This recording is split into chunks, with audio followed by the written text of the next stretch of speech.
Well, welcome to episode 13, talking about the book The Gray Stage, authored by Greg Fernandez Jr. We'll be joined with him today along with Sophia, Stephen, myself, Dan Hennen, and Greg Fernandez. How is everyone doing today? Lovely. Doing great. Fantastic. Great. We've got an interesting topic today here, January 31st, 2021. We'll be doing Chapter 7 of the book. It's concerning the office bedroom, Part 2. And for those of you following along in the actual softcover book, we'll be starting today's podcast on the bottom of page 60. And the whole chapter is dedicated to the office bedroom. And with the Crowley home, it's where David Crowley had his office. It was an extra bedroom, and that's what we'll be covering today. So once again, bottom of page 60. I'll start off here with the text. Regarding the latent print examinations, item 41A-30 is page 30 of the Notepad.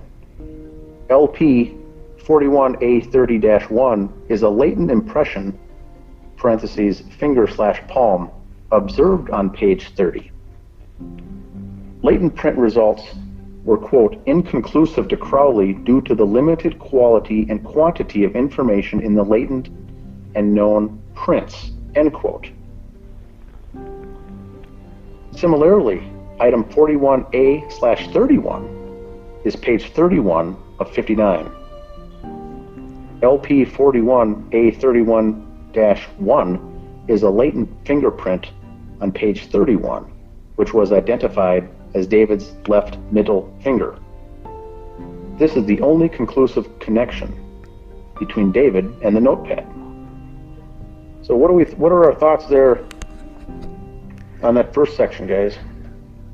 Well, my first thought was, what is a latent print? So as I'm reading this and I'm going through this, I did pull up a little kind of example here, and I'll take a step back, of what a latent print is. A latent print is an impression of the friction skin of the fingers or palm of the hands that has been transferred to another surface. The permanent and unique arrangement of the features of the skin allows for the identification of an individual to a latent print. So maybe Stephen, maybe you have some thoughts on this. How important in a case like this, how important is a latent print? Well, it's very important, especially when there's blood found at a crime scene, and it's not splattered or spotted, but evidently been wiped or transferred to another object or a wall or material. And it depends on the texture and such like that, but it's often sometimes the most important, crucial piece of evidence. Interesting. Mm-hmm. And so it was kind of one of my issues was obviously what they do test, what they don't test, but they have these two latent prints. And it was kind of weird to me that on page 30, which is where this, open the rise, submit to Allah now, that apparently David wrote, even though nobody can prove David wrote it, they can't tie his latent prints to that. But there is a latent print that they do tie to this, to David, and that is on the next page. So that kind of makes me think, okay, page 31, maybe this was open to page 31. So I've got an image up here. This is page 30, and you can see that this is actually the back of page 30. You can tell that by the B on the lower left-hand side here. That's where the B is. That's why it's 41A-30, 41 being the actual Notepad. And then they have all of this this picture on the right hand side is kind of shows what they're looking at. It shows that they did do some research. They didn't just say, okay, we'll take a couple samples of the print. Now looking at these prints, I guess you could say that the one up here in the upper left, which is the one that was swabbed, this is the one that was probably used, but it's inconclusive. And so that was interesting, where you have one, maybe two, maybe three or four. I mean, Stephen, looking at this photo, how many good samples here do you see of those latent prints? I see maybe 3, maybe 4. Well, also, what we see is not what's on there. They've got to do it's a dye analysis test to pick up what they can't see with their eyes. So there's more. If there's 3, there might be 10. Interesting. Mm-hmm. Does any of these look darker, or could you tell which one might have been first, second, third? I guess I'm not an expert at this, but if you look at his handwriting, it's where he would start maybe a letter or open a page or turn a page. What he touched first to do that. Definitely the Notepad is something they should re-examine. Yeah, it's kind of weird. It's just like on the left hand too. So all of this that we're seeing here, whether this is all from the left hand, all 1, 2, 3, 4 of these fingerprint surface images, it's all on the left side. No indication of the right hand side as far as I can see. It looks like there's no blood on his right hand, even though there's supposed to be blood on that pin. So depending on where the blood would be on the person's right hand, would be curious to me. Basically what I'm trying to figure out is, how do we know that this was written after there was blood involved on these pages? Is there any way to tell whether these 2 sentences were written before, after? To me, I think, I just always kind of think, well, I think these were written first, and then there was blood involved, which doesn't make any sense, obviously, but that's par for the course on this case. Yeah, we discussed it a couple of interviews back. It's a very sloppy crime scene. Mm-hmm.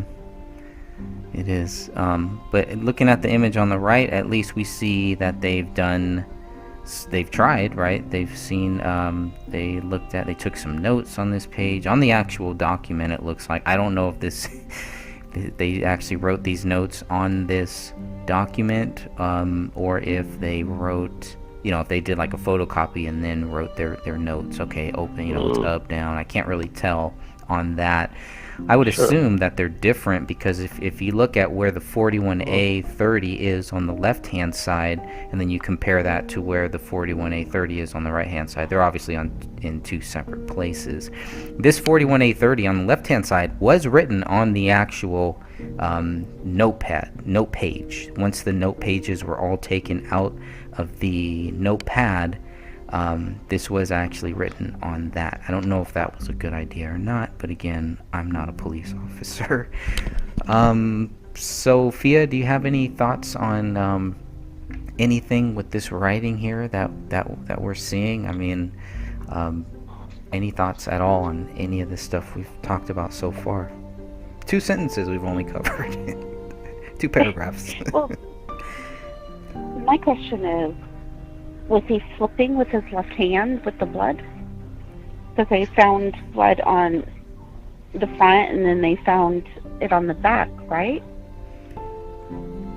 Yes. Found blood here on the front. Well, actually, this page would be the back of page 30. Okay.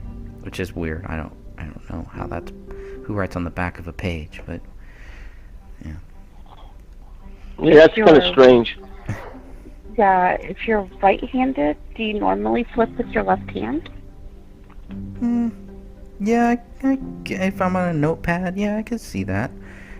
I could see that flip. Okay. I mean, it's kind of hard. I mean, I might flip first with my right hand and then write with my right hand, but that's a good question. I haven't really thought too much about that. Mm-hmm. The writing is fast. I noticed that they wrote down here, and then somewhat careless. I don't know exactly what they mean by somewhat careless. Isn't the writing, like Dan had brought up earlier in his examination, your interview, that the difference between the shopping list and such? I mean, it looks like somebody was in a hurry. I mean, to me, it looks like different handwriting. Yeah, it does. It definitely does. And I mean, like you say, you need experts. But I mean, even us as novices can just look at some of the turns and everything on the angle of the writing. I mean, it's not as meticulous as the other lists. Well, there is some of the handwriting, and we can definitely go through the notepad, some of the stuff that's on that notepad after we talk about all of this stuff here too. But Sure. his wife did write in this book too, so they're both writing in this book, and it's kind of weird. Okay. It's kind of like it starts off as a budget book. It looks like maybe his wife is writing it, and then it gets into his notes, and he is writing about his script and the book and some ideas, and then it kind of goes back to his wife's cookbooks, her recipes and stuff like that. So there's really no rhyme or reason why this is there, or trying to understand the whole theory about why David opened this up, where this was, he picked it out, why did he put it here, and it's none of that is really covered. The police don't really go there. It just seems like it's David's. They're very cautious to connect any of this to David, really, if you really look at it. But I think once they find David's left middle finger, his latent print, obviously that's the best. That's all that they would need, according to their theory. And this is page 31. This is also the back of page 31 here, and this is the one that has David's left middle finger on it. This is 41A-31, and this is found in the office bedroom. It is a latent fingerprint. It belongs to David. It's his left middle finger. It ties David to blood, not to his blood, but to blood. There's blood on his hand, and it ties David to the notepad. Now, this is their best case. If I was, a cop, if I was a lawyer for the police, I'd say this is it. But this is your slam dunk case here. With his left hand, I don't know. It's just weird. This is their case right here. If I don't see anything else. There's absolutely nothing else. So, but looking at the stuff that's on this page here too, because let's talk about this a little bit. Because the latent print, they were able to conclusively tie this latent print to David, whereas on page 30 they weren't able to tie any of these latent prints to David. Does that suggest that David was here, that he opened this page before he opened page 30? If that makes sense. Yeah, possibly. I mean, wherever there's more blood, wherever there's more of a latent print, I would assume that would mean, I would put that one first, right? And think, okay, if why would there be a latent print here on page 31, but then it's inconclusive on page 30? He had to have been here first, is my thinking. And it's just very interesting about just everything that's on this page here, what he was doing, what he was looking at. This also looks fast. This looks a lot faster than anything that we see here. This looks slower to me. If I were to compare the writing on page 30 to page 31, page 31 looks like he's thinking. He's like, okay, I got all these notes, blah, blah, blah. This is what I'm going to cover. My view on what we're seeing here on page 31 is that this is all stuff that was meant to go into the rise. So maybe there is a connection. And I don't know. I don't know if this is his handwriting. I can't say conclusively that it is or that it's not. I don't have any expertise in that field. I was hoping that the investigators would be able to tie the handwriting to David, but they're not. The only thing they tie to David is the blood on this page, not his handwriting. You could say, well, if you look at it, it looks the same, so that's it. Case closed. Well, it's not. That's what forgeries. That's maybe we need somebody, an expert in forgeries, to kind of go through these and compare these two pages, these two writings. Yeah, absolutely. Dan, any thoughts on any of this here? Yeah, it looks like, this list here is, what we're seeing here on his list is brainstorming for things that ended up in the Rise, the actual documentary, not the Gray State. And then it does appear that, his blood is on that, which is fair enough. And then maybe this was the page it was opened to. One theory is if he was forced to write this at gunpoint, he grabbed this notebook where it was open to this page, flipped it back a page, and we ended up on page 30, where he already may or may not have already had the word "Open the Rise" most recent version. Some have speculated that was written a long time ago, and then with a gun to his head, they just said, write "Submit to Allah now," and so he did it, writing very fast, writing very sloppy. And his blood is on there, and so that's the question. Did he write it on his own? I don't think "Submit to Allah now" would ever be something David Crowley ever would have written ever. And so the question is, why is it written, and was he forced to write it? And all we have from the rest of the case is this anti-Muslim things going on in the home: the Quran, Allah Akbar. And this. And so all three are tied to this crime scene in an effort to, steer people away from the truth as far as, this is a distraction. So this is just more distraction. Did David write it? I don't know. It looks like he did. Investigators can't prove it, and there's nothing on the pencil or the pen and then there's some blood here, which was David's fingerprint, so he was bleeding. So I would say that he did write it. He was bloody. The question is, was he forced to? And if so, why? If he was doing this, we already know David did not commit the murder of himself for sure. We never found the bullet. So the question is, who else was in that house? And does that someone else or other person or persons have something to do with the writing on this notepad here, where it was left right out in the open so investigators would find it first thing? Right at the desk, right there, open conveniently to this page, "Submit to Allah now." It still ties back into the whole corny situation with this anti-Muslim angle that someone is trying to insert into this case. That's the question.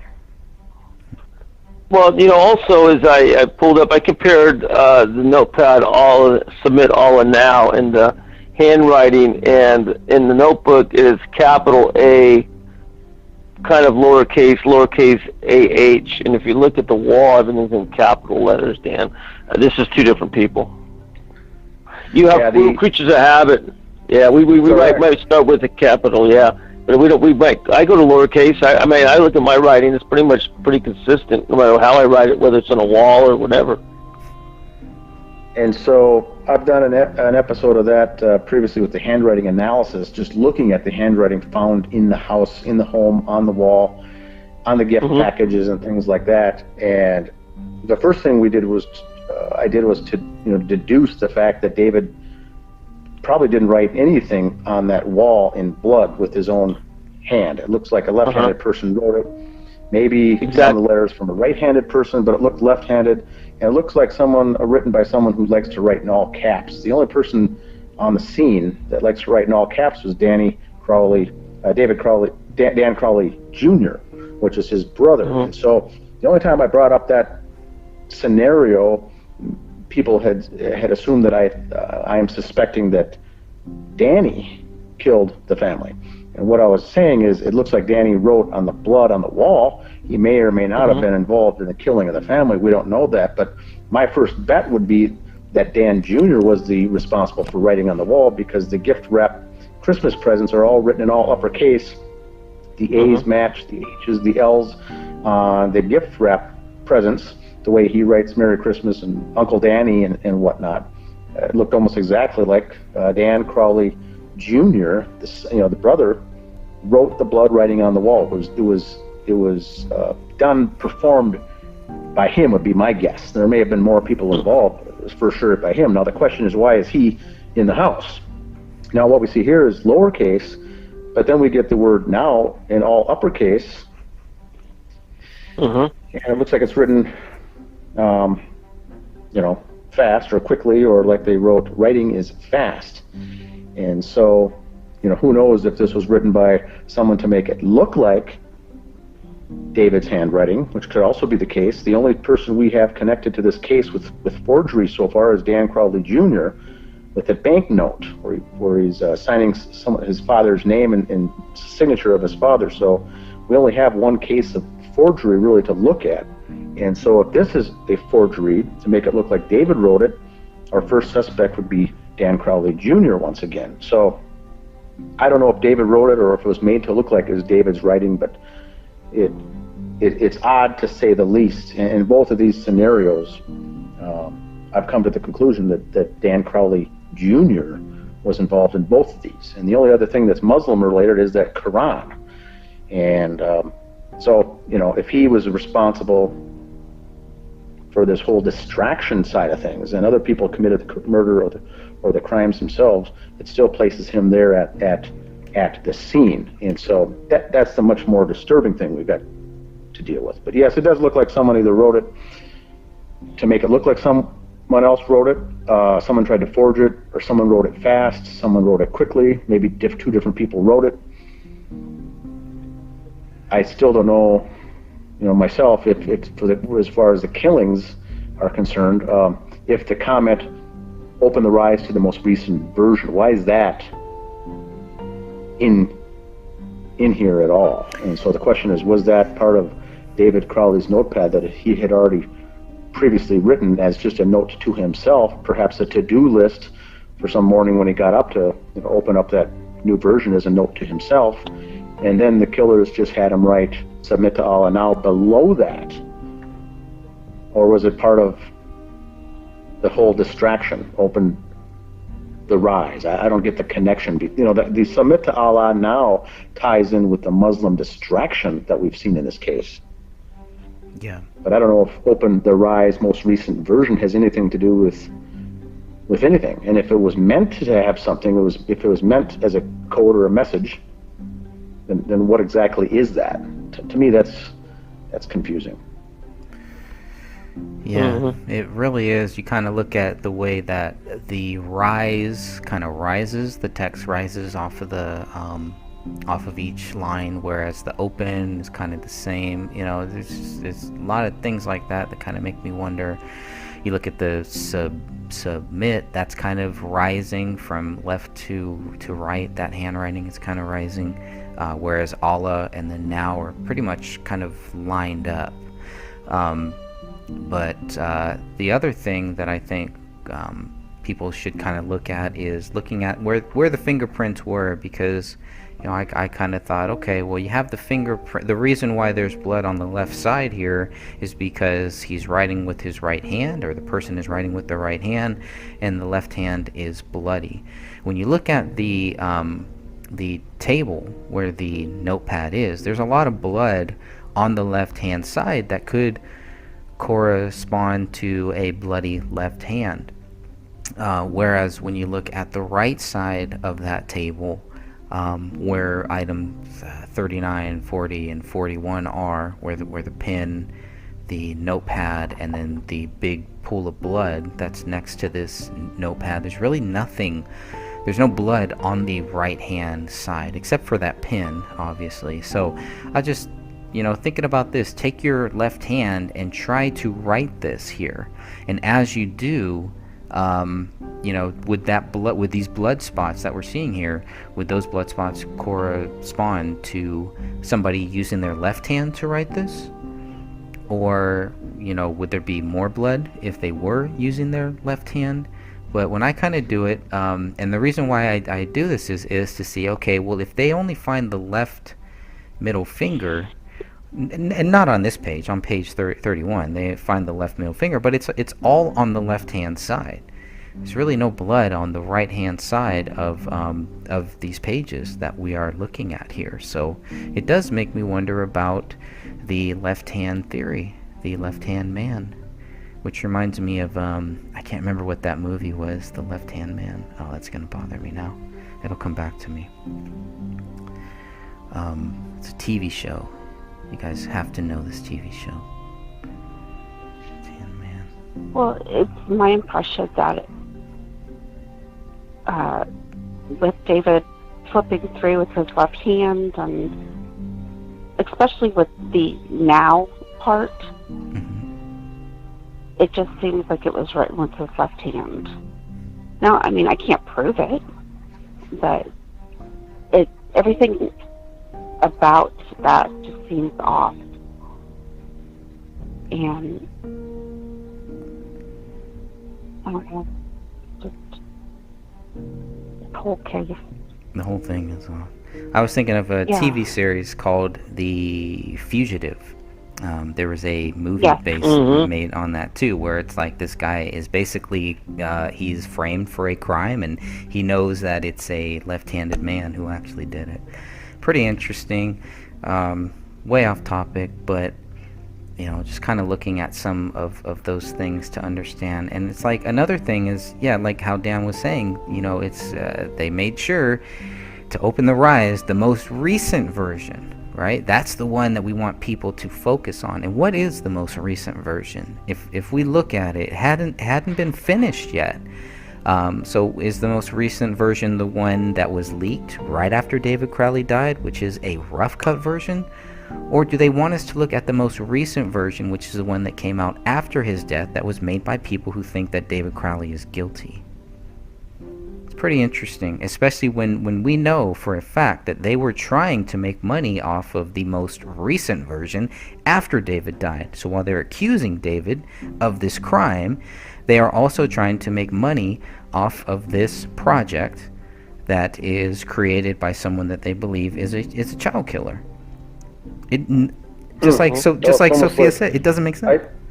Go ahead. Yeah, I see what you're saying, Greg. It's almost like a promotional piece kind of thrown in here as an Easter egg to drive attention to the investigators to this, and also those following the case to drive traffic to that new documentary. Right. It's like a little product placement here in the crime scene. That could be, who knows? There was, the Greg was saying, and that is correct, there was multiple versions of The Rise, which was a documentary that was basically all David and Sean Wright. And then once we saw the later versions and the later cuts, specifically the most recent one, it was really more of a Sean Wright version than David's. It fell away from the David piece, and the most recent version also didn't have the Sean Wright text information, talk, interviews on that version. It's that they've been edited out and canceled out. So, if Sean Wright was part of this, the killings, it would have made sense that he didn't want anyone to look at the previous versions of that, and because those would have sent him to prison. And so the most recent one does not have him going to prison. So who knows? But it's odd that it's in there. But yes, they were going to sell that and sell that in stores as a DVD documentary, a 90-minute documentary that people could buy online or buy in the stores, and they would have made some money on it. I think Sean Wright and Danny August Mason were waiting for these months to go by and these years to finally cash in and get paid for some of the work and the hours that they put into this project.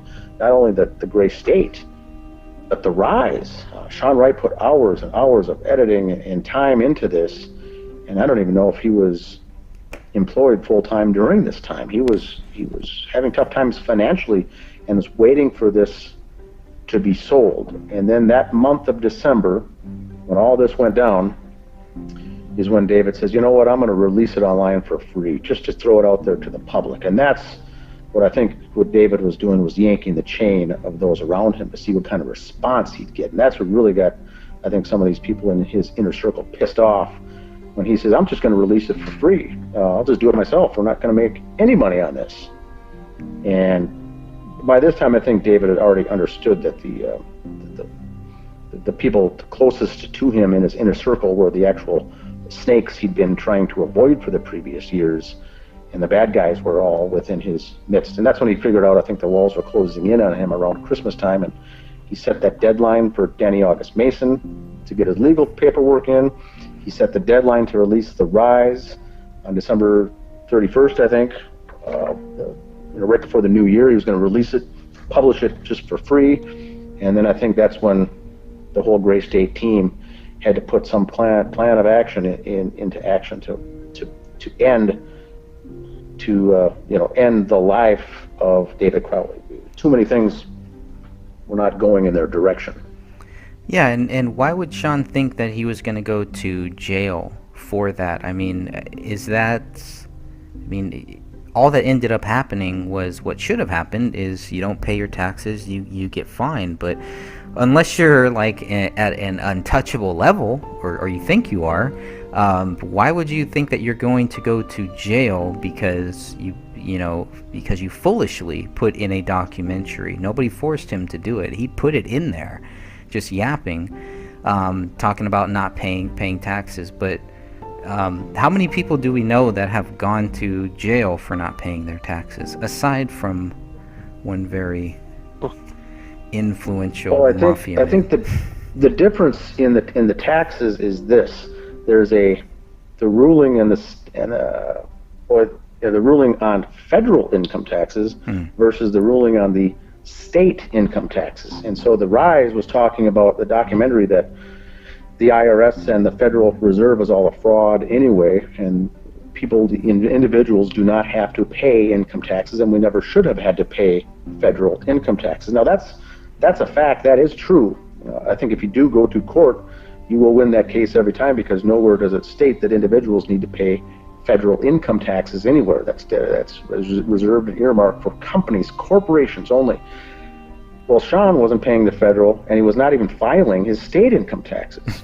And I think he was doing that to protest paying any income taxes. Well, each state, you have to still pay your income taxes, whether you agree or not with the federal income taxes. And I think he found this out after the fact, when he was then later charged with failing to pay state income taxes. And that's what he told me over the phone, that if this gets out, he could be facing up to, was it 70 months or 70 years in prison? He said something about prison time for not doing his taxes, and he could not afford to let this out because he had a young child at the time and didn't have a job, and this was going to ruin him.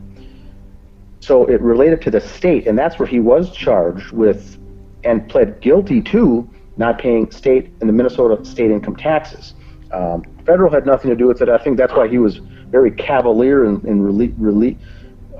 getting that information out on the documentary and doing that interview and basically admitting that he didn't pay taxes. But I think someone pulled him aside later and says, make sure you clarify that it's federal, not state. And he just said, I don't pay taxes at all. And so that opened up the door that he needed to have that interview then wiped out of that final version.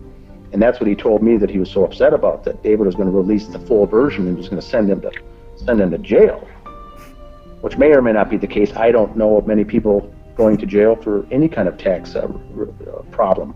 You're going to be facing community service or fines or something to that effect, but typically not going behind bars. But Sean Wright was definitely afraid of going to jail, and that's what he was facing, which still doesn't make sense to me. But I think that to clarify the taxes, one needs to understand the federal versus the state side, and Sean got hung up and was charged with the state failing to file or failing to pay his state income taxes in the state of Minnesota. But never for federal? Nope, I don't think anyone charged him federal. How is that possible? Unless he's an informant or something like that. I don't know. I don't know how all that works. I pay my taxes. I pay over taxes.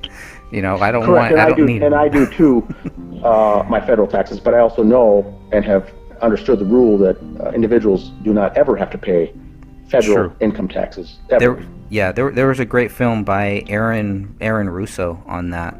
And yeah, that really changed my whole way of thinking about federal taxes. But I still pay them.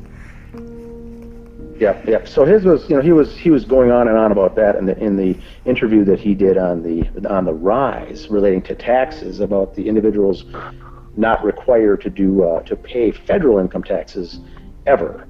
But I think he never spelt that out, and he wanted that section removed so he would not get into trouble. And I think that's what we saw then right away when the rough cut was released of The Rise by Michael Pachesny. He released it without Sean Wright knowing, and that's when all hell broke loose on our pages when the threats came through, because that hit YouTube. That went live. That got out there. That was an hour and a half. That was or was that the 2 hour? Yeah, I think it was about 2 hours. It was an hour and 37-minute documentary that he released. Then, about a year later, they edited it and released it, and it was an hour and 30 minutes. There's 7 minutes or so, roughly, missing. And the only things missing from those versions are the Sean Wright interviews. He pulled all his interviews out on the one that was effectively released, and they did release it for free, effectively, ultimately, because of the pressure came down from groups like ours to say, if you're trying to make money on this, we've got you busted, and so they did have to release it then for free. But when Michael Pachesny released that rough cut version, it had Sean Wright's talk about taxes in that out there available to the public. And that's the time that he jumped on my page and requested admin access like he did Thomas Lapp's page. And the only things removed right away, when Thomas Lapp gave him administrative rights, Sean Wright started deleting chunks and chunks of the research and things folks had put forward in this case on the very weekend that this all came out, the very next week, about why was David's Facebook page altered, why was David's Facebook page deleted, who made these edits and things like that. That's the stuff that we had screenshots of right away that showed someone else was out there doing things, contaminating the evidence within the first 4 or 5 days of this case. And then I never granted him administrative access rights, and I published that stuff on my page called The Justice for David Crowley and Family, and that's when the threats came against me directly. He did not want that stuff out there, and that's when Thomas Lapp called me and says, he's going to come after you demanding admin rights, take over as the administrator of that page, delete everything, and you're never going to get it back. So he said that you have got to deny him any access to anything on that page because he's looking for ulterior motives, while at the same time he's telling the public that he's grieving the loss of his very best friend and he can't come to grips with doing anything else in life because he's so distraught. And the backside of things, he's making phone calls and instant messaging and sending text to those people, threatening them. He told me, you better not show up to that memorial service or it'll be the last mistake you've ever made. And so this is really what set him off, was that rise. And I had planned on going to the memorial service for David. I didn't even know him or the family, but I was, made statements that I was going to go to that memorial service and attend and leave some flowers or, do something to show support. And that's when he said, you better not even think of going to that. We'll have people there that'll take care of you. And then afterwards is when he says, you better watch your back going forward if you print anything more about me on your Facebook page. So this is what got him heated. And so it's interesting that this is on this page 30 here of this notepad called Open the Rise Most Recent Version. The only person I can think that would even have that or entertain the thought of writing something like that would be Sean Wright. And so maybe he injected himself into this crime scene much like Dan Crowley Jr. did with the writing. And we've got all these kind of small-time players here involved in this crime scene that are inserting themselves in, when if they didn't, more and more people would have believed David would have done this. I would have believed that myself. It's the only reason I'm here is because of all the errors that the amateurs made in the killing. The abundance of errors they made. Very, very sloppy. Excellent points. Sophia, anything else before we move on to the next paragraph here? I'm just glad that Dan never gave control. Me too. Or any partial control. I'm glad Thomas Lapp let Dan know, right? Yeah, because that's totally not suspicious. No, it's fine. It's all good. It was the days later that we had all these rogue and troll accounts coming in and becoming members. And right after I'd request their membership to join the group, they'd say, "Hey, can I have rights to help moderate the page if you ever need any help? I know it's so busy, you must need some help moderating. Can I be an editor? No. Can I be an administrator, person like that?" And it's like, "Oh, no thanks. No, I'm good." But then that's when that Sam Wagner character came out and says, why have you not given Sean Wright admin rights to this page? He's a lifelong member of this gray state, sorry, the pun there, the gray state, and he's been put his heart and soul into this project. He's the key member that you should be doing your interviews with because he knows everything. And I said, he's the last person I'm giving rights to this. I'd rather give him the time to let him mourn the loss of his best friend, which is, I think he needs time to be doing. That set him off. Yeah. These were some angry group of hyenas, Stephen. In the very first week after this event went down and I created this page, it was 48 to 72 hours later and people came out of the woodwork. And I had a big old target on my back because it did not like what I was doing, where I was exploring, the questions that I was asking, and who I was pointing fingers to. And I was just saying, I was making comments right at the beginning of. I remember you, Greg. I remember you remember this is saying I think the police should investigate this person or consider this person a possible interest, a possible suspect, or add them to the pool of interested suspects that were out there. And boy, people thought that I was pointing the finger at Dan Crowley Jr., that he did it himself. I said, no, I just think that he would be a suspect in my book, or a person of interest. And I think Sean Wright would be, and I think Danny August Mason should be. All these guys. I never once said I think they killed them. I just said that they should have been included into the pool of suspects by authorities, and then later subsequently ruled out. Once you interview these people and you get to know what their alibis were, you can exclude them and cross them off the list. That's the normal procedures of an investigation like this. You get your pool of potential persons of interests, and then after you talk about them, it elevates that person either up to a suspect or it negates them and rules them off the list, and then what you're left with is some suspects. Police, in this case, the Apple Valley, never came up with people of interest, persons of interest, or suspects at all. They didn't interview anybody. Yeah, that's what caught me. That's what caught me, you guys, was that there's no interviews of anybody. There's no suspects, nothing named, not even a neighbor. I mean, not even a dog, anybody. And it's going to be closest to you, with Danny Mason or Sean Wright or one of these guys here. And the Deep State got to these guys. I mean, why not? They're not just going to go in there if they got access to the house and there's trusting and everything else in there, and then they're going to go and put this thing together and kill the family and botch up the crime scene. It was above Sean Wright and Danny Mason's pay grade, but they were involved.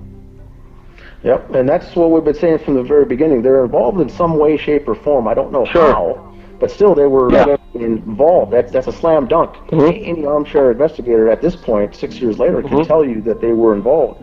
Now, that's not me pointing the finger saying that they are the ones who killed and pulled off the murders of these people, although they very well could have.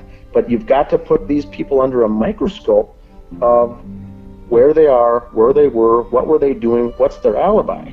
And so, like with Sean Wright, when we saw that random tweet on Christmas Eve, when the guy hasn't tweeted all year on Twitter, there's a photo of a nice little Christmas tree and him saying, "Merry Christmas, everyone," at 7:00 p.m. on Christmas Eve.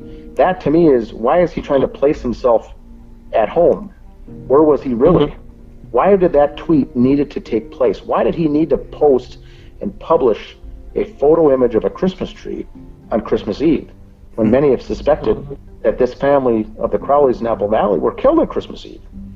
That means right there he would be a person of interest to me, that he had to go out of his way to set an alibi for that reason. Sure.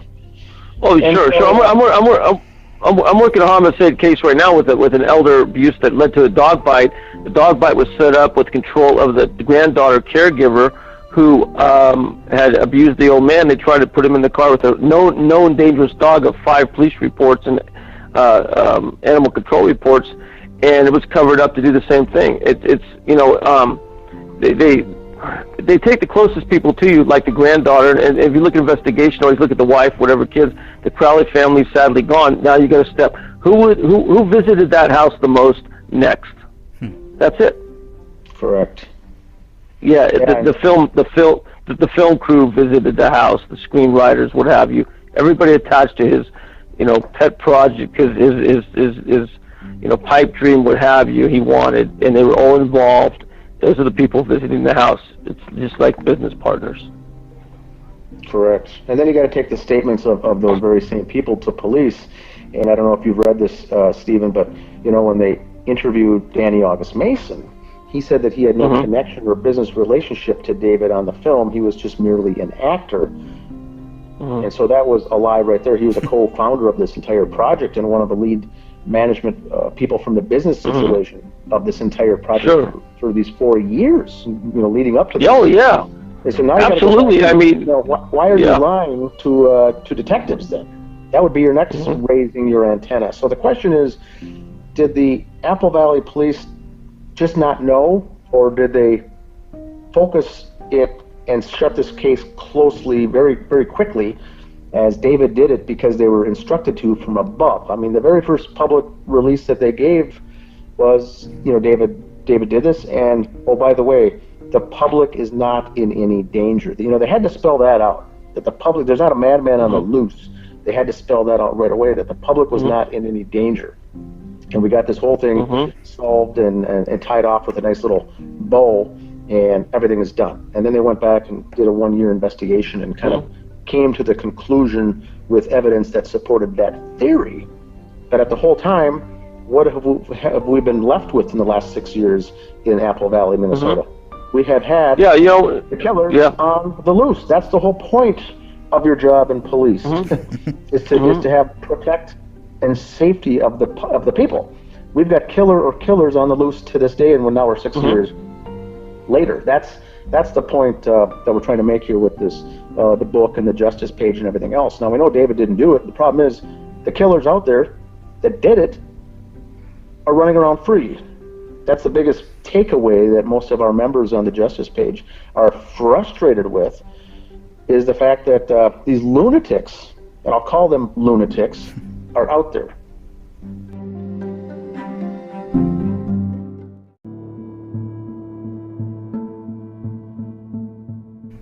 If you look at the IMDb, which I do television stuff on the side, is an internet movie database with David's film, The Gray State. If you look at the second person listed as a cast, it's Danny Mason, and then the fourth one is Sean Wright. I mean, these guys are so involved; it's unbelievable.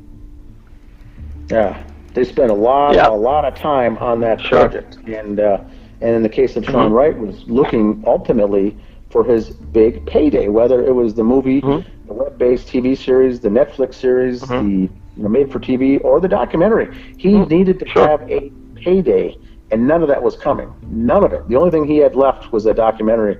And once David says, "I'm going to do that for free as well," I think that's when Sean Wright hit the roof with his anger and frustration, because he's like, "This is not going to fly."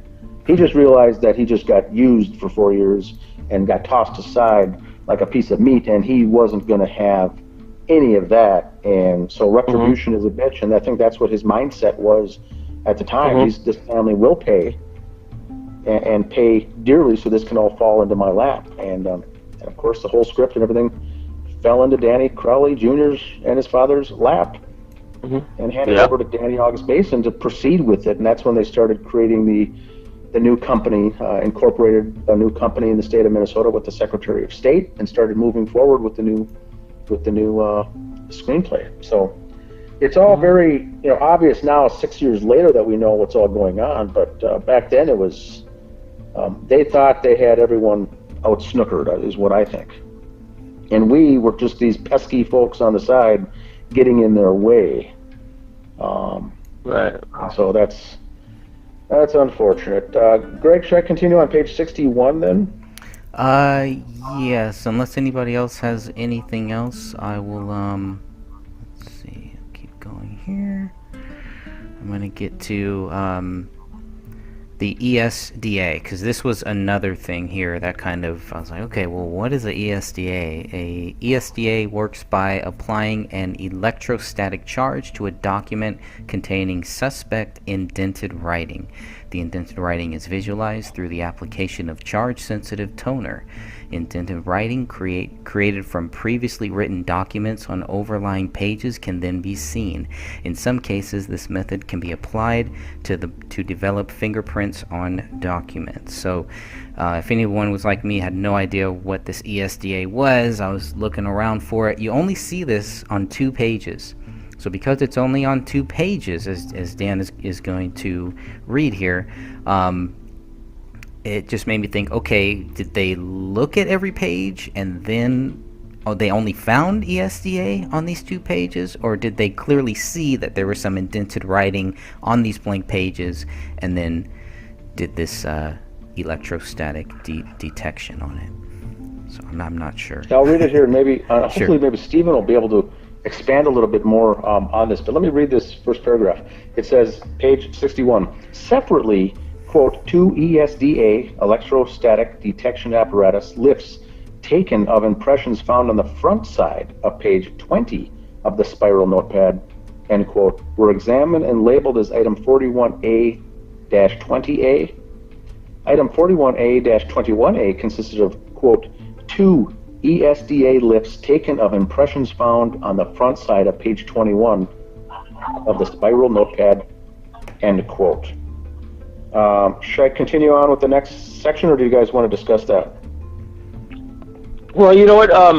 The indented writing is a very accurate way to analyze handwriting. So that's accurate as you're saying it. And that's like more of the pressure when you write with a ballpoint pen, for instance, how much pressure is in causing it to indent versus if you're just, about that. Yeah, you run a pencil across it lightly, and then sometimes an eraser, and you can pretty much read it. Continuing on, it says, can we safely assume pages 20 and 21 were the only notepad pages with indented impressions?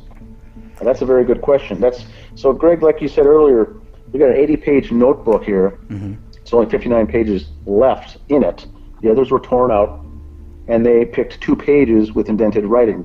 So the question is, and maybe Stephen can answer this, is did they just pick those 2 pages because it was the easiest to do, or did they do them all and these were the only 2 that had it, or did they just pick these 2 out of the interest of time, the 2 most obvious ones? Let's get those done first, and then maybe do some additional ones. So how does that typically work?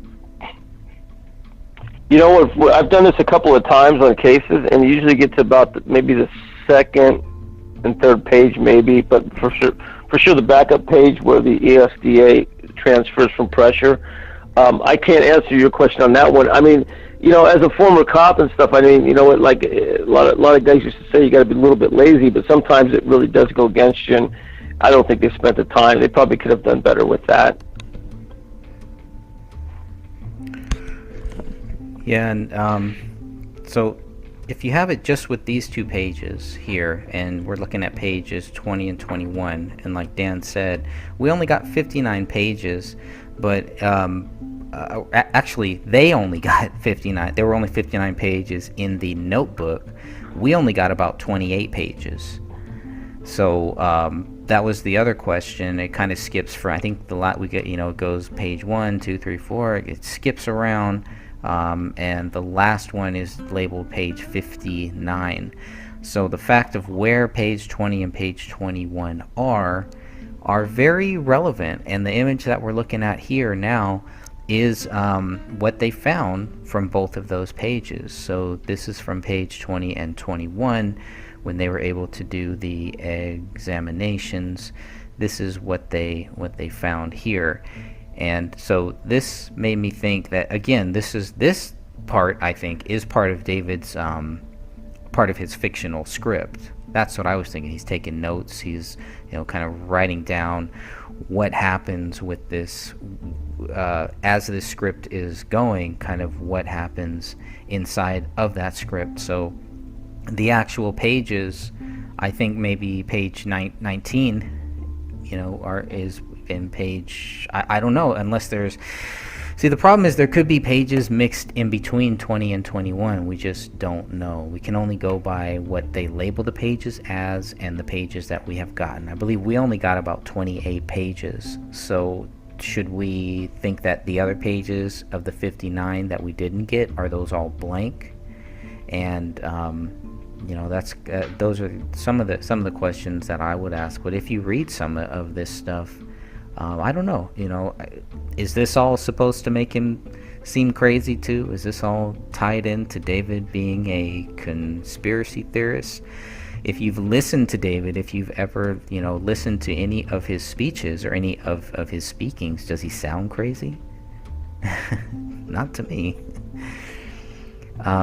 But let's read some of this. Typical Cal Army strength. Weakness. Deploy into a trap. This is kind of how David, I don't want to spoil the script for people who haven't read David's script dated May 12, 2014, but this could be a synopsis for that script here. Real militia shown before joined.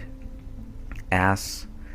No one in or out of the city. This is definitely, you know, when I read David's script, that's pretty much how it starts out. It starts out in a foreign country and things happen there, and then the main character, who is not Danny Mason's character, it's a totally different name. So by this point, by May 12th, 2014, Danny Mason's character has been written out of the script. It's not in the script. This is way before David's script is turned into a TV series. And Danny Mason knows this. He has to know this. At some point, at some level, he has to know he's basically being written out of something that he was part of since 2010. And people might disagree with me on this, but something that, you know, according to what David Crowley said, this all pretty much started with Danny Mason. So for Danny Mason to say that he is not involved in anything more than just a character in this story is totally crazy. That's just totally wrong. So there's definitely more. No one in or out of the city. A lot of people can relate to that right now. Peace, bro. I don't know what that is. Language barrier in every way. Put your hope in something. Mode, trying to escape, lose a battle. So I think at this point, I really don't want to spoil the script too much, but there is a false flag going on in here where a person is falsely accused of a crime. And if you look at what happened with David Crowley, that's exactly what happened in real life. He was falsely accused of a crime. Unlike the fictional story where the main character of that fictional story, which I do believe is named Daniel, you know, unlike that one, in this one here, David never gets a chance to correct that. So calls an all-American, something about messages, shooting, undercover, great danger, riots. I mean, these are all things that are, it's just, when you look at it now, it's pretty interesting to just compare the parallels to the fiction and then to the facts of this case as we know them. Going to full auto, walk into a gruesome situation, things come, unexpected, civilian encounters, escort friendly. That's what they were able to find from these ESDAs. Any thoughts on any of this writing or anything here?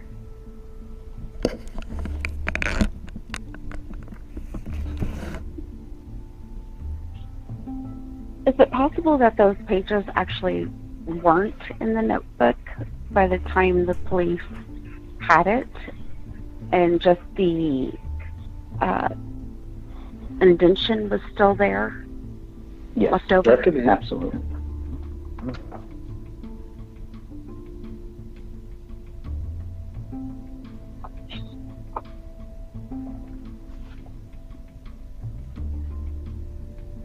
Is there anything here that makes anyone think that this might have been part of David's script or part of something else, just casual notes? unrelated to anything?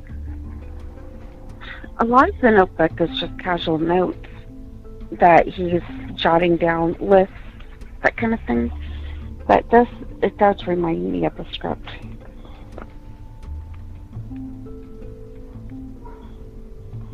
Which version, I don't know, but it reminds me of the script. Have you read the whole script? Yeah, I read both of them.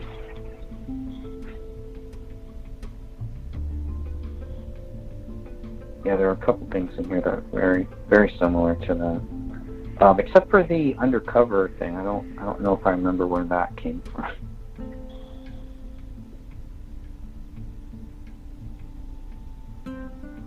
From the undercover dangerous riot.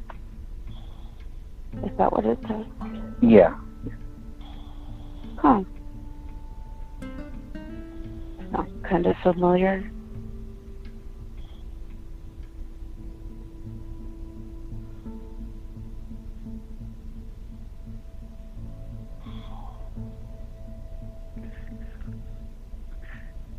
I think if there's anything else for this page, I think that's probably all for this one.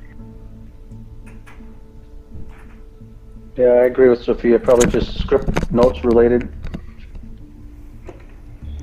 Let's see.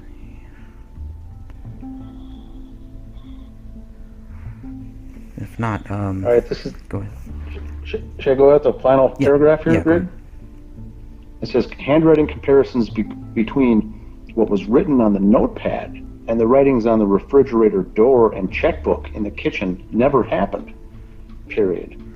3 pages labeled as 41A/39, 41A/40, and 41A/41 were, quote, warped from being wet from something, end quote.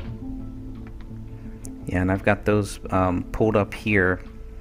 This is from the BCA 488. There are 2 big BCA documents. There's a 485, and then there's the 488. So on the 488 one, page 232, this kind of stuck out because it was kind of, I was wondering, okay, how do they get warped? It says just they're warped from being wet from something.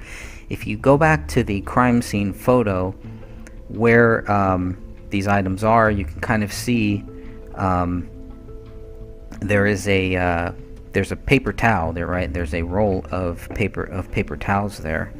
A notepad getting wet, it's not easy to really get something wet. Generally you would kind of know, right? You know if it's water or if it's coffee. In my case, if it's maybe wine or something like that, you could pretty much tell. So I just was kind of wondering, that was just one weird thing that just kind of stuck out, and I had contemplated maybe taking that part out, but I thought that it was relevant, and maybe somebody can kind of help us, how do these pages get warped? How do they get wet? More so, I'm going to pull those pages up, at least 2 of them, because we only have 2. We don't have page 41. If you look at here at the bottom, 3 pages of the notepad were wet, pages 39, 40, and 41. Well, here's page 39 on the left-hand side, the front of 39. Then there's 39B, which means the back of 39. And then we have page 40.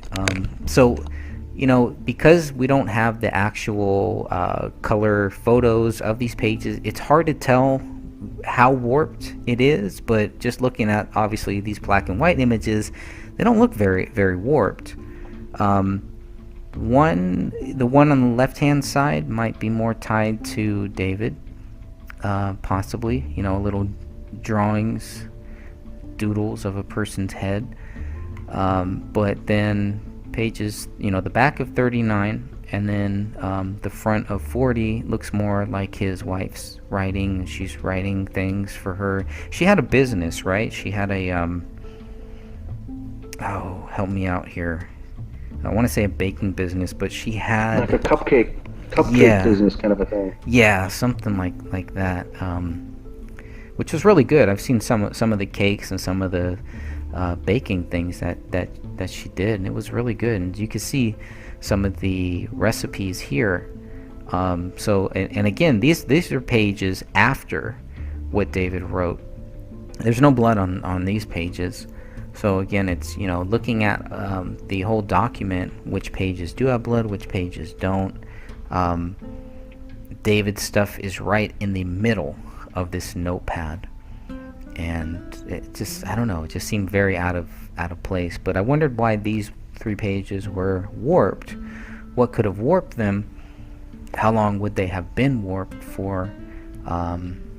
I've always looked for different clues if somebody was forcing David to write anything in this book. Just anything like that, any type of sign, any type of hint to help us understand what was going on in that house when these messages on this notepad were being written, when there's blood on the front cover, on the back cover, just on certain pages. Where those indented writings are, there's no blood, right? There's literally only blood on certain pages, which I think I do have. I think that's what we do have here, where you can see where the blood is. Page 30, 31, 32, 33, 34, 35, 36, 37, and then on the back side of page 58.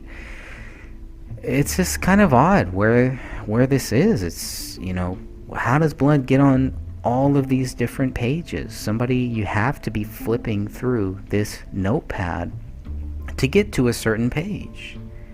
Maybe they were flipping to get to page 30 where David had wrote those 2 messages, and they wanted to try to tie the blood to that and make sure that they put his blood on there.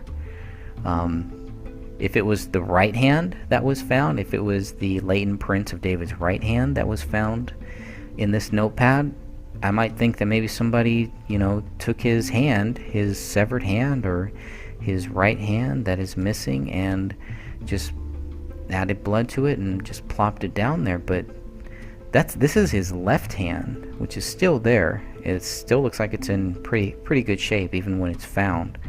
So that to me also didn't make sense. But it's these 3 pages that were kind of warped from something that just, I don't know, it just rubs me the right way. How do only 3 of these pages get warped from something wet? I don't know. More questions, unfortunately. There's nothing saying that the notebook was written and, the blood got there and stuff like that while he was in the office. It could have been brought to him, or it could have been in a living room and then placed there, because we don't see blood other than the notebook and the pen. Right. It's not anywhere else in the office, so it could have been placed there after the fact. Right, but if they're able to tie it to his left hand, then that means his left hand at least had to physically be on this notepad at some point, right? Mm-hmm. Yeah. So I don't know. There's no other blood there. I mean, it just seems a long place to go to write something to get the blood there. It doesn't make sense to me. We have 3 different crime scenes. It's kind of what it seems like, You have 3 different crime scene writings at the very least. But why not just put the notepad in the living room next to the bodies, next to everything? I don't know. There's something missing that I'm not seeing here. Go ahead. I don't know. They could have brought it to him. He wrote on it, and while he was in the living room or kitchen area, they took it back. They were looking at something either on the computer or in his office for something, and that's where it was left. I mean, there's so many inconsistencies with this case, anyway. I know, and the big roll of paper towels that is right there too. Anything could have been wiped up. There could have been more blood in that office room that was wiped up. I don't know. It's just weird. Well, it's not in the trash. It's not in the inside trash. It's not outside because somebody took the trash down to the curb to be emptied. So I guess, unfortunately, we won't know the answer to that. No.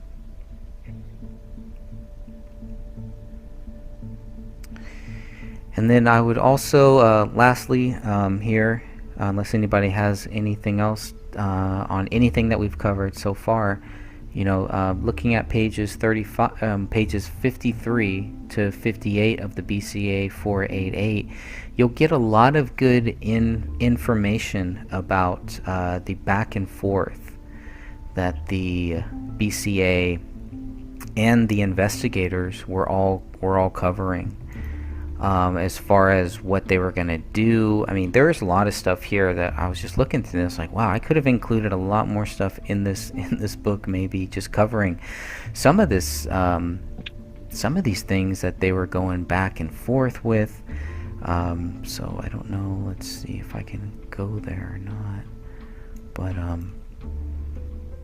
yeah, if you just look at some of these pages here of what they were doing, you can get a clear understanding of the date. I mean, every time that we talk about how quickly people were saying that David Crowley was guilty, like, they hadn't gotten anything back yet. They didn't have DNA, they didn't have the latent prints, they didn't have the firearms, yet they were all telling us that they had it all.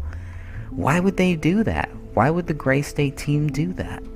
If they really cared about David Crowley, if they really cared about truth, if they were really fighting a quote-unquote gray state, their actions do not show that. Their actions show something totally different, something scripted that we see with a lot of other cases. That is not a good thing, is not a positive thing, is not a very helpful thing. It's all just to get people to stay silent, to misdirect people, or just to make people think, hey, just like how we were talking about earlier, why don't you have Sean Wright? Why isn't Sean Wright here? He's a credible source. Didn't take very long to figure out that's not true. And I think a lot of people see that, but just if you go through pages 53 through 58, you get a clear understanding of this back and forth, of what they were looking at, what they wanted, what they didn't want. We have a couple people in the chat room. I want to say hi to everybody that's in the live chat room too. One of the people, Johanna, I believe, was saying that Dan Crowley Jr. is left-handed. I don't know. I don't know if we've ever talked about that or not, but that's probably in regards. Yes, he is. I've done an episode on that. This is Dan. Did you? Dan Crowley Jr. is left-handed. Yes, Mm-hmm. correct. And then George Cleese is also in the chat. Thoughts on the We Are Change organization that Sean Wright was part of? I've heard suspicions that it was some kind of a spook disinfo group. Played a role in getting former 911 filmmaker Jonathan Eilenhoff to bust a Colorado sheriff, Pat Sullivan, in conjunction with federal agents. That's interesting. In Colorado, that would not surprise me. I've heard similar things about We Are Change just being a place where they can gather intel on real people, on people that actually care about this country, that care about where this country is going, that care about cases like this one, that care about our soldiers. That we have a clear case right here, a slam dunk case of a soldier who is being accused of one of the highest crimes here, killing his family, killing his daughter, and killing himself. And it's this. So the whole We Are Change thing. One of the reasons why I left We Are Change was because that's how I started feeling. It was just a big gatekeeper thing. I met a lot of great people there, but there were a lot of people trying to run We Are Change, trying to control where We Are Change went, and I really feel like they were trying to lead us down a rabbit hole, a bad rabbit hole. They wanted to lead us directly into something that would get us in trouble with law enforcement, similar to what we've seen recently here in the USA. Oh, and say a shout out to George Cleese. He runs and operates CavDef. What's that now? CavDef. It's let me look at what's the acronym mean exactly. 'Cause I always go by CavDef.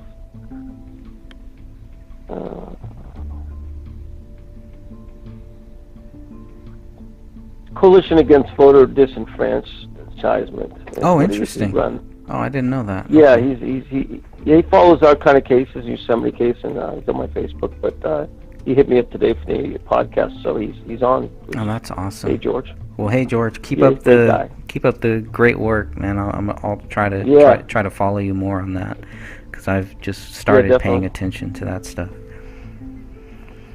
Yeah, Coalition Against Voter Disenfranchisement and Election Fraud. Started out on the election integrity, but now documents many other conspiracies. Interesting. Okay, well, welcome. No, he's one of our guys. Yeah, he definitely is a good friend. That's great. And that's what's so great. There's so many great people out there that are looking at this case, that are and it's just all about making sure that they have access to these documents, they have access to anything that might help them to research and to come to their own conclusion. We're not here to try to tell you what you should think about this case. I think it's pretty clear. And what I find is, even recently, I'm not going to name names, but even recently I've come across people that were looking at other things and finally realized that, there are people out there that are purposely trying to mislead you, that are purposely trying to trick you, that are purposely trying to take you to not let you focus on what the facts of this case are. They don't want you to focus on that. Because if they did, you'd be right here with us, and they don't want that. We've seen that from the very start.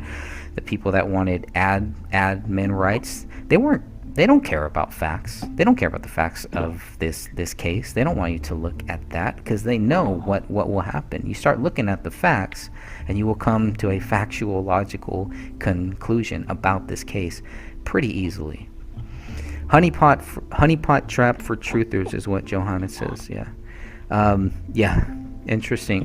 That's what We Are Change was. I felt like a lot of the groups in 2012, that's what they were. I felt like God had kind of kept me away from a lot of that stuff, because as soon as I joined We Are Change, it pretty much kind of split up, and it was just these little different factions. And you still had some people who would show up talking about bombing government, talking about doing violence. And, we never want to do that. I don't want to be a part of any violent group. I'm not for violence. I am a Christian. I'm with Jesus Christ. That's where I go. That's where I start. That's where I end. So when somebody comes into one of our groups, starts talking about committing violence, it raises a lot of red flags. And that's what happened with the whole We Are Change thing, is we started seeing a lot of that. And then all of a sudden, it's just gone. That's the undercover Fed boys trying to entrap people. Yeah. Yep. Thankfully, it didn't work as far as I know. As far as I know, but even at the Bohemian Grove in 2012, there were people there who wanted to storm the gates, and they wanted to. Of course, they weren't going to do it themselves. They were trying to incite other people to. But it's that's not going to help. That's not going to do anything. That's just, it's not going to help your cause, as far as I see it. Anyways, way off topic there, but the honeypot theory is pretty interesting. So any other thoughts on this, guys? That's pretty much. We're at the end here of page 62 of the office bedroom. I think we've completed our mission here as far as this month with this show, and I just hope people will know that you have access to all of these documents, everything that we're talking about, everything that's in this book it's all documented. You'll be able to tell what is clear, what is fact, what we're just thinking might be fact, what we think might be our own theories, or what is possible, or just things that we should actually look at, things that we should take seriously here. So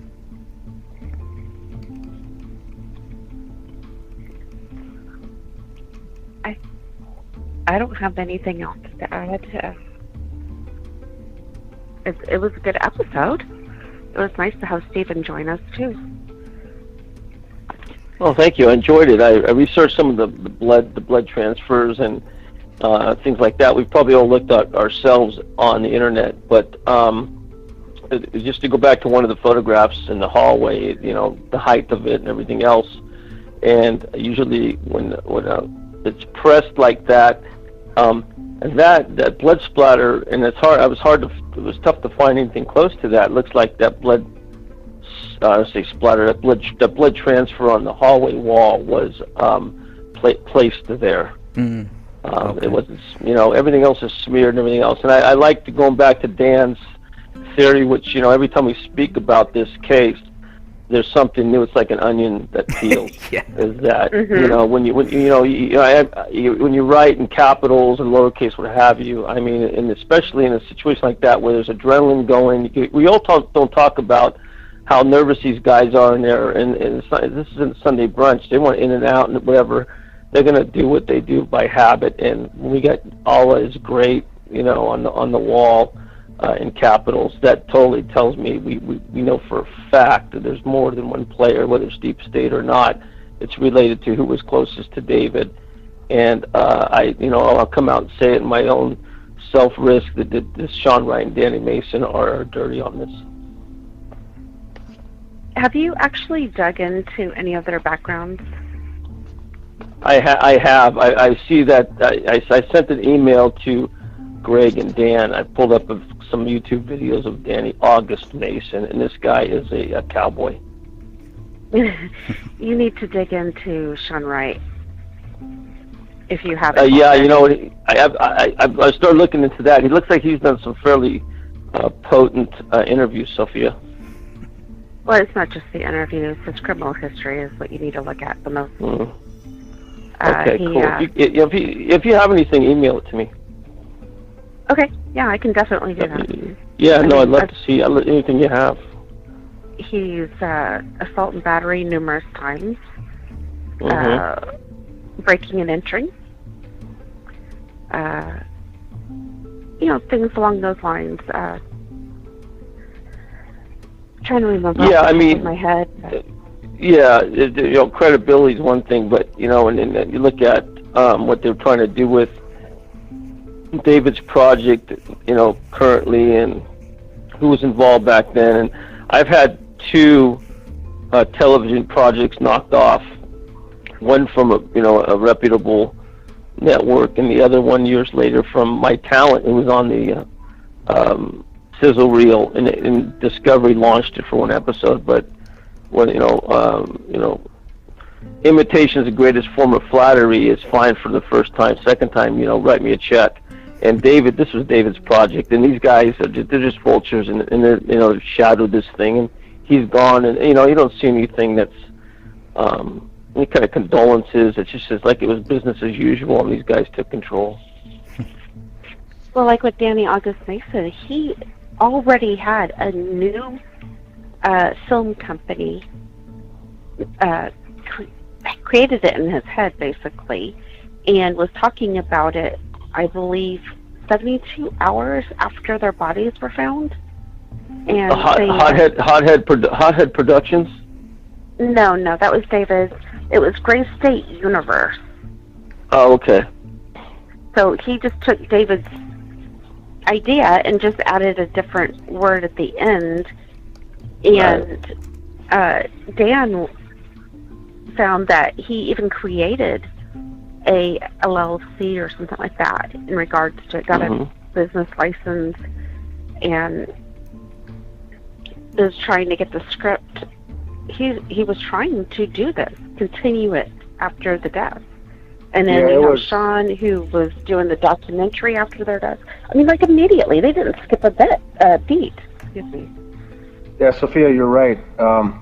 Because 4 months later, he had already had an attorney retained to go through the trademark process of getting it copyright and trademark of the Gray State name, logo, and the brand. And so that was sometime in May of 2015.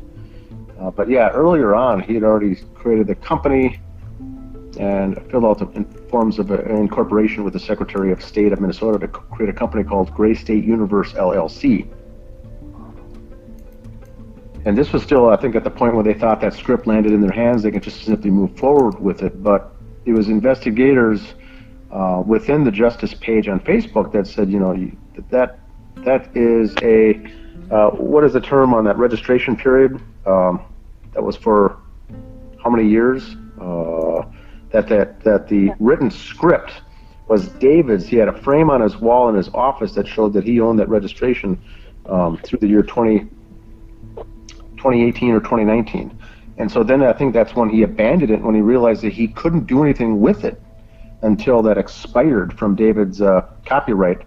Was that something with the Screen Actors Guild? Yeah. Or Yeah. There was the the Screen Actors Guild. It's it's Writers Guild of America East. We got West out here. It's East. Okay. You always do WGA first, and it's actually copywritten as soon as you type your first letter on any kind of database type computer. So it's copywritten and everything else, and you don't give it up. And in 75 years plus the person's death, that like the Warren Report with Kennedy, 75 years after his death, that it becomes public record. 1923 copyright law, and it's pretty much cut and dried. So the IP on this thing, intellectual property, is probably totally being violated. Just nobody's calling them on it. Yeah. Mm-hmm. And then I think recently they just abandoned the whole project. So, but they didn't think all this through beforehand. I think is what the comedy side of it is, that they had moved along and created the company, started with the trademarking and copywriting and moving forward with it, but not actually knowing what they were doing. So it all came. But back you know what? Anyway. Well, you know, I say we look into it. Maybe we pick up the copyright for the right reason, or see we can do something with it, and take the project forward. Why not? We're already in it. Well, I mean, why not get it? I mean, get it out of the hands of these scoundrels. Yeah. Well, the dad and Danny August Mason have claims against it already.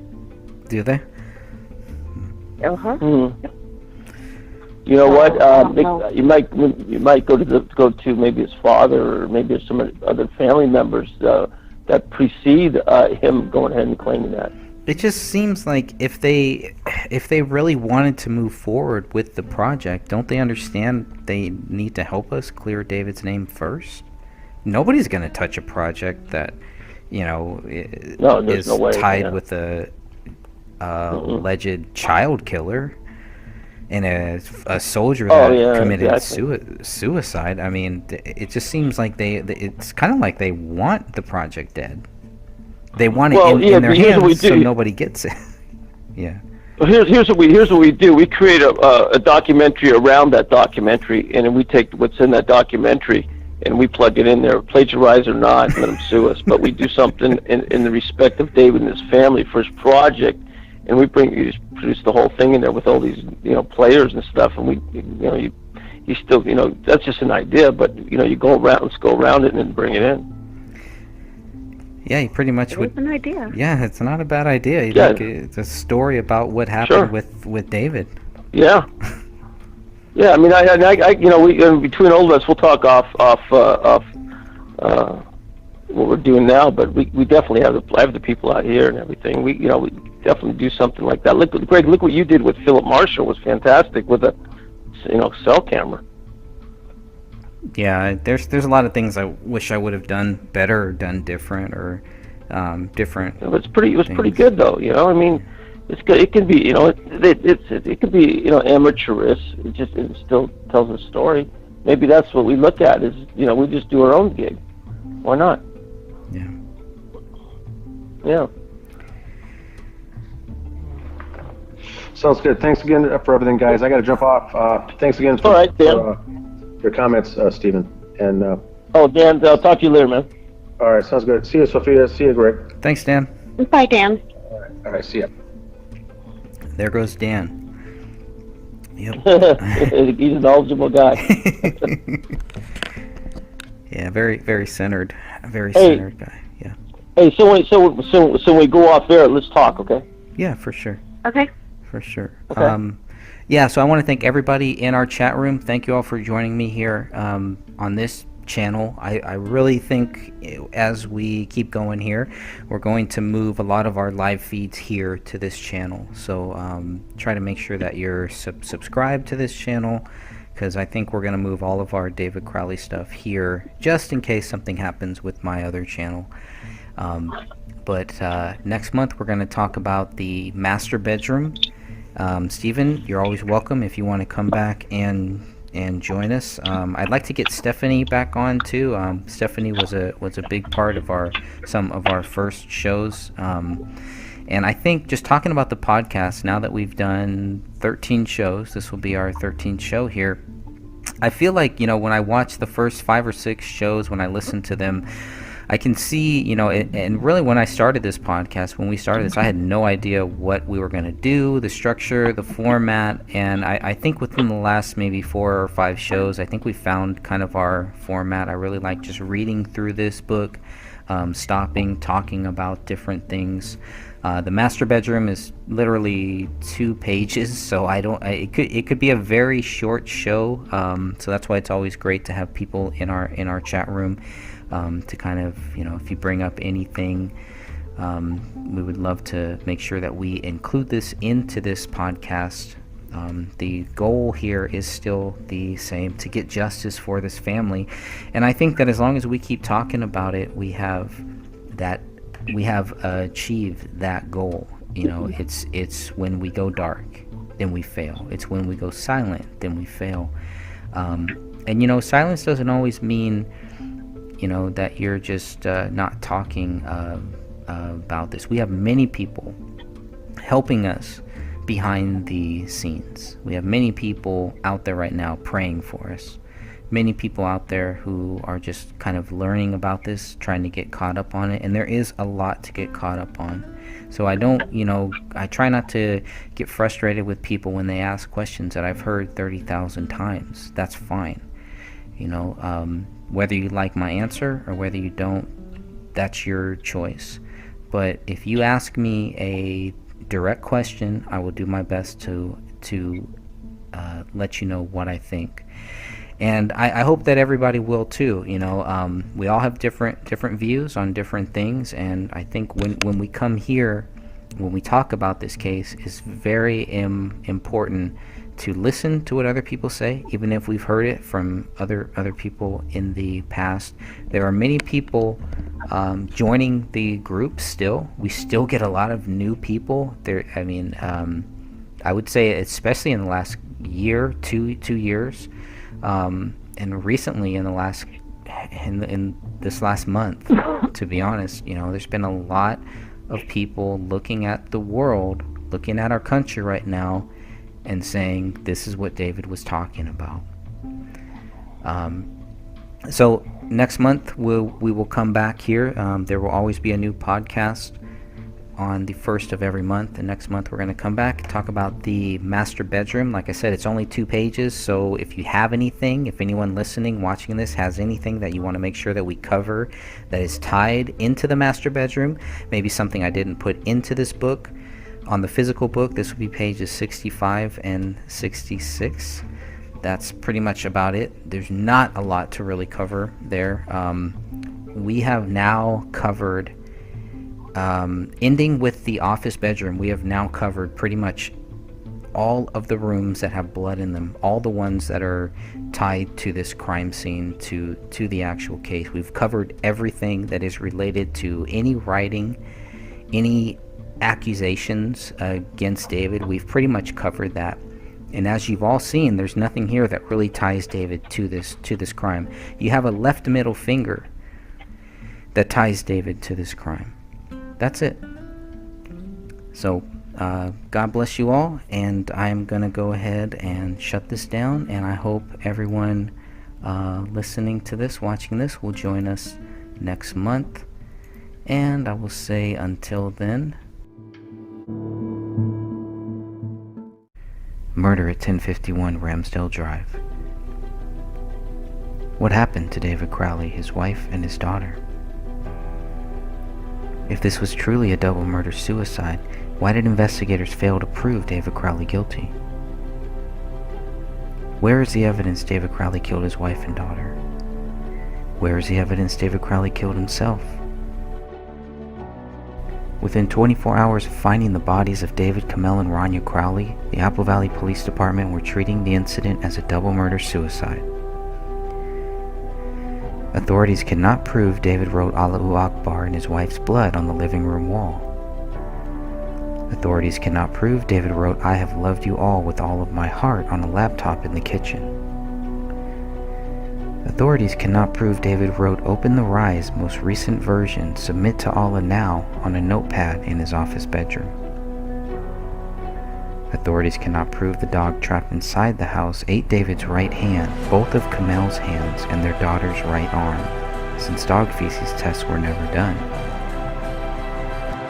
Authorities did not know about a bullet that rolled out of a living room carpet until they were notified by the cleaning company, 2 days after the bodies were found. That bullet would later be tied to Rania Crowley. Authorities did not see the bullet hole in the living room ceiling or the bullet in the attic above until they questioned David's friend a month after the bodies were found. Authorities did not find a motive to support their accusations against David Crowley. Authorities did not find David's blood on any of the bullets at the crime scene. Authorities do not know when David Kamel and Rania Crowley died. What we know for sure is that David Crowley has not been proven guilty.